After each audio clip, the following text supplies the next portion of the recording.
This lesson is Exodus 32:1 to 34. When the people saw that Moses was so long in coming down from the mountain, they gathered around Aaron and said, "Come, make us gods who will go before us.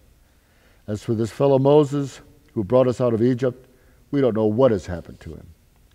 Aaron answered them, "Take off the gold earrings that your wives, your sons, and your daughters are wearing, and bring them to me." So all the people took off their earrings and brought them to Aaron. He took what they handed him, and he made it into an idol cast in the shape of a calf, fashioning it with a tool.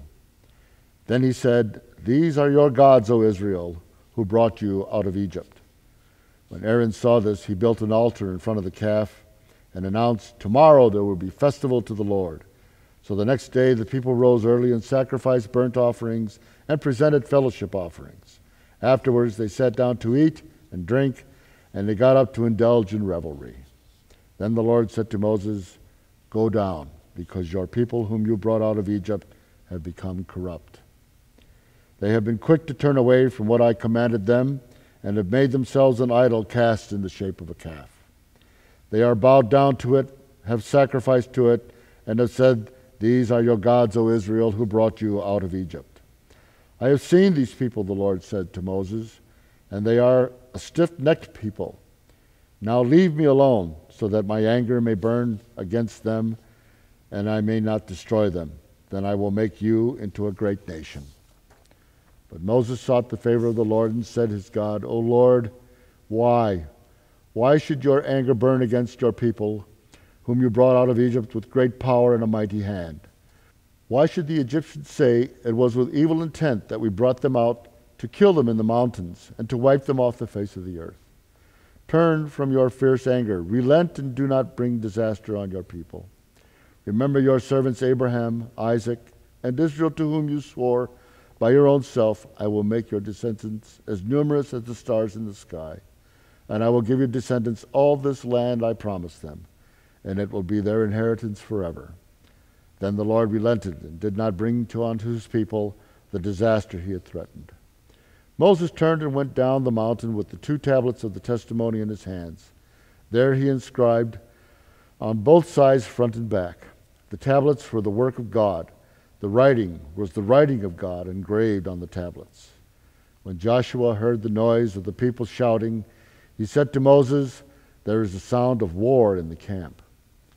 Moses replied, "It is not the sound of victory. It is not the sound of defeat. It is the sound of singing that I hear." When Moses approached the camp and saw the calf and the dancing, his anger burned, and he threw the tablets out of his hands, breaking them to pieces at the foot of the mountain. Then he took the calf that they had made and burned it in the fire. Then he ground it into a powder, scattered it on the water, and made the Israelites drink it. And he said to Aaron, "What did these people do to you that you led them on such great sin?" "Don't be angry, my lord," Aaron said. "You know how prone these people are to evil. They said to me, 'Make us gods who will go before us, as this fellow Moses who brought us out of Egypt. We do not know what has happened to him.' So I told them, 'Whoever has any gold, take it off.' Then they gave me the gold, and I threw it in the fire, and out came the calf." Moses saw that the people were running wild, and that Aaron had let them out of control, and so became the laughingstock of their enemies. So he stood at the entrance to the camp and said, "Whoever is for the Lord, come to me." And all the Levites rallied to him. Then he said to them, "This is what the Lord, the God of Israel, says. Each man strap a sword to his side. Go back and forth through the camp from one end to the other, each killing his brother, his friend, and his neighbor." The Levites did as Moses commanded, and that day about 3,000 of the people died. Then Moses said, "You have been set apart from the Lord today, for you are against your own sons and daughters and brothers, and he has blessed you this day." The next day Moses said to the people, "You have committed a great sin, but now I will go up to the Lord. Perhaps I can make atonement for your sin." So Moses went back to the Lord and said, "Oh, what a great sin these people have committed. They have made themselves gods of gold. But now please forgive their sin, but if not, then blot me out of the book you have written." The Lord replied to Moses, "Whoever has sinned against me, I will blot out of my book. Now go, lead the people to the place I spoke of, and my angel will go before you. However, when the time comes for me to punish, I will punish them for their sin." And the Lord struck the people with a plague because of what they did with the calf Aaron had made. Then the Lord said to Moses, "Leave this place, you and the people you brought out of Egypt, and go up to the land promised an oath to Abraham, Isaac, and Jacob, saying, I will give it to your descendants. I will send an angel before you and drive out the Canaanites, the Amorites, the Hittites, the Perizzites, the Hivitites, the Jebusites, from going on to the land flowing with milk and honey. But I will not go with you, because you are a stiff-necked people, and I might destroy you on the way." When the people heard these distressing words, they began to mourn, and no one put on any ornaments. For the Lord said to Moses, "Tell the Israelites, you are a stiff-necked people, and if I were to go with you, even for a moment, I might destroy you. Now take off your ornaments, and I will decide what to do with you." So the Israelites stripped off their ornaments at Mount Horeb. Now Moses used to take a tent and pitch it to the outside of the camp, some distance away, calling it the tent of meeting.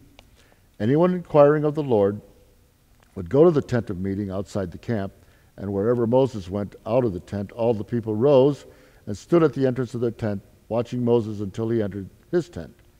As Moses went into his tent, the pillar of cloud would come down and stay at the entrance, while the Lord spoke to Moses. Whenever the people saw the pillar of cloud standing at the entrance of the tent, they all stood and worshipped, each at the entrance of his own tent. The Lord would speak to Moses face to face, as a man speaks with his friend. Then Moses would turn to the camp, but his young aide Joshua, son of the Nun, did not leave the tent. Moses said to the Lord, "You have been telling me, lead these people, but you have not let me know where you will send me. You have said, I know you by name, and you have found favor with me. If you are pleased with me, teach me your ways, so I may know and continue to find favor with you. Remember that this nation is your people." The Lord replied, "My presence will go with you, and I will give you rest." Then Moses said to him, "If your presence does not go with us, do not send us up from here. How will anyone know that you are pleased with me and your people unless you go with us? What else will distinguish me from your people other than all the other people on the face of the earth?" And the Lord said to Moses, "I will do the very thing you have asked, because I am pleased with you and I know you by name."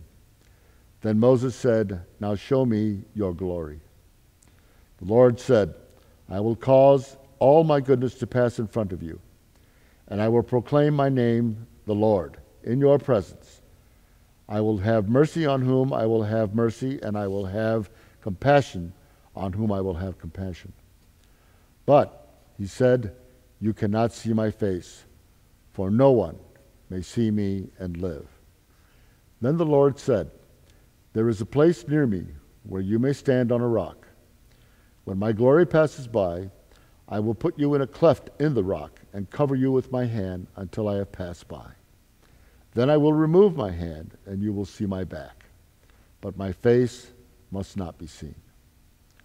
The Lord said to Moses, "Chisel out the 2 stone tablets, like the first ones, and I will write them the words that were on the first tablets which you broke. Be ready in the morning when they come up to Mount Sinai. Present yourself to me there on the top of the mountain. No one is to come with you or be seen anywhere on the mountain. Not even the flocks and herds may graze in front of the mountain." So Moses chiseled out the 2 stone tablets like the first ones and went up to Mount Sinai early in the morning as the Lord had commanded him. And he carried the 2 stone tablets in his hands. Then the Lord came down in the cloud and stood there with him and proclaimed his name, the Lord. And he passed in front of Moses proclaiming, the Lord, the compassionate and the gracious God, slow to anger, abounding in love and faithfulness, maintaining love to thousands and forgiving wickedness, rebellion, and sin. That he does not leave the guilty unpunished. He punishes the children for their children for the sin of the fathers to the third and fourth generations." Moses bowed to the ground at once and worshipped. "O Lord, if I have found favor in your eyes," he said, "then let the Lord go with all of us. Although this is a stiff-necked people, forgive their wickedness and our sin, and take us into your inheritance." Then the Lord said, "I am making a covenant with you. Before all your people I will do wonders never before done in any nation in all the world. The people you live among will see how awesome is the work that I, the Lord, will do for you. Obey what I command you today. I will drive out before you the Amorites, the Canaanites, the Hittites, the Perizzites, the Hivites, and the Jebusites. Be careful not to make treaty with those who live in the land, for when they prostitute themselves to their gods and sacrifices to them, they will invite you to eat their sacrifices.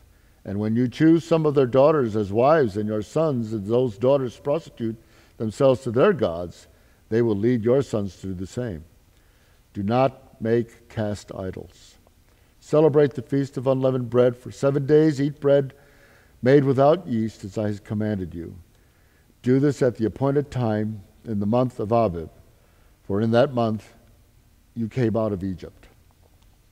The first spring of every womb belongs to me, including all the firstborn males in your livestock, whether from herd or flock. Redeem the firstborn donkey with the lamb. If you do not redeem it, break its neck. Redeem all your firstborn sons. No one is to appear before me empty-handed.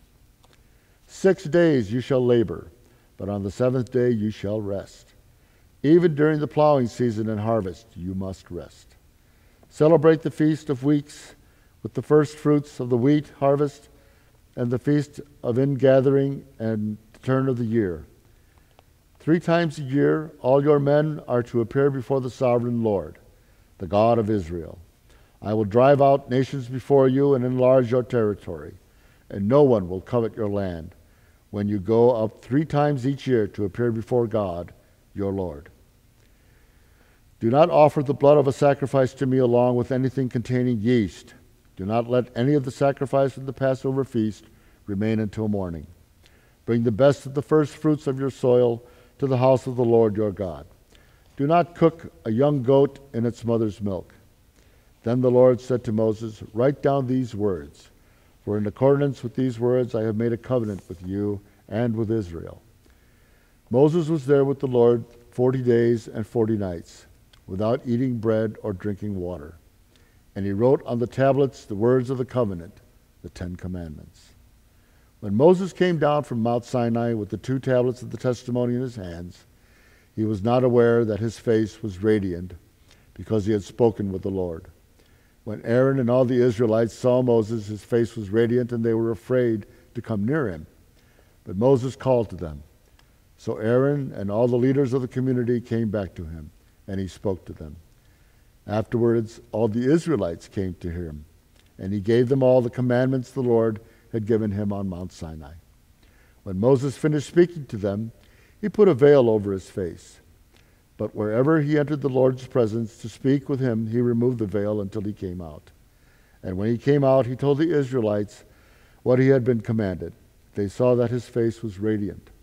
Then Moses would pull the veil back over his face until he went in to speak with the Lord. Thus ends this lesson.